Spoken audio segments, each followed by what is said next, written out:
Hey guys, and welcome to the StudioLive Minute. And in this quick video, we're going to check out why sometimes we can't hear our effects coming back in our main mix on our Series 3 mixer. So when setting up your effects send, you'll need to select one of the 4 master effects sections. If we select Effects A, we can send any of our channels into that effect unit, which is the digital reverb in this case. We will also need to bring up our master effects send. At this stage, you may still not be hearing your effects in your main mix. That's because these are your individual sends and your master send, but you will now need to return your effects into your main mix.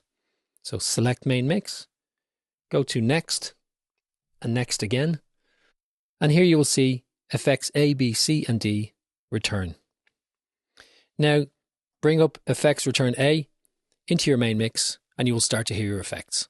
Okay, so thanks for joining us for this video, and please check in back with us on the StudioLive Minute for more great features on the PreSonus range of mixers.